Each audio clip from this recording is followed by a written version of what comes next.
മികച്ച അധ്യാപകനുള്ള അവാർഡ് ലഭിച്ച ഒരു അധ്യാപകൻ്റെ പുരസ്കാരം കർണാടക സർക്കാർ പിൻവലിച്ചിരിക്കുകയാണ്. മുൻ സർക്കാരിൻ്റെ ഭരണകാലത്തെ ഹിജാബ് വിഭാഗത്തിൽപ്പെട്ട ഈ അധ്യാപകൻ്റെ പങ്ക് ചൂണ്ടിക്കാട്ടിയാണ് പുരസ്കാരം പിൻവലിക്കാൻ കർണാടക സർക്കാർ തയ്യാറായത്. ഉടുപ്പി ജില്ലയിലെ കുന്താപൂരിലെ സർക്കാർ pre university college principal BG രാമകൃഷ്ണയുടെ സംസ്ഥാന സർക്കാർ ബഹുമതിയാണ് ഇങ്ങനെ തടഞ്ഞു വച്ചിരിക്കുന്നത്. കുറച്ച് മാസങ്ങൾക്ക് മുമ്പിലത്തെ BJP സർക്കാർ ഏർപ്പെടുത്തിയ ഹിജാബ് നിരോധന നിയമം നടപ്പാക്കാൻ ഈ അധ്യാപകൻ മുന്നിട്ടിറങ്ങിയിരുന്നു. അന്ന് കോളേജിലേക്ക് വന്ന ഹിജാബ് ധരിച്ച പെൺകുട്ടികളെ കണ്ട ഈ അധ്യാപകൻ തൻ്റെ ക്യാബിനിൽ നിന്നും ഇറങ്ങിച്ചെന്ന് ആ വിദ്യാർത്ഥികളെ ഗേറ്റിൽ തടഞ്ഞിരുന്നു. ഇതേ തുടർന്ന് വലിയ രീതിയിലുള്ള പ്രതിഷേധങ്ങളും സംഘർഷങ്ങളും അന്ന് അവിടെ നടക്കുകയും ചെയ്തിരുന്നു.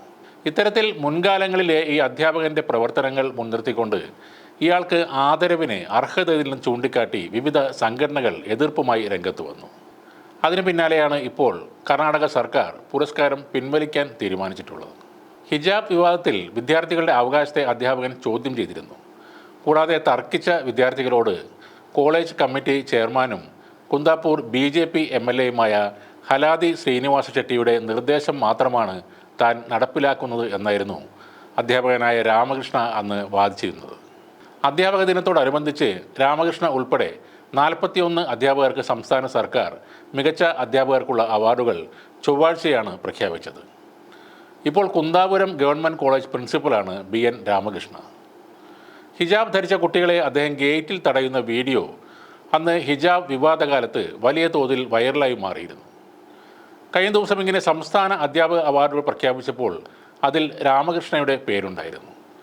അപ്പോഴാണ് മതേതര സംഘടനകൾ അടക്കം പലരും ഇദ്ദേഹത്തിനെതിരെ രംഗത്ത് വന്നത്. മതസൗഹാർദ്ദം തകർക്കുന്ന രീതിയിലാണ് ഈ അധ്യാപകൻ അന്ന് പെരുമാറിയതെന്ന് അവർ പരാതിപ്പെട്ടു. അതോടെ ഈ അവാർഡ് പിൻവലിക്കാൻ കർണാടക സർക്കാർ നിർബന്ധിതരാവുകയായിരുന്നു.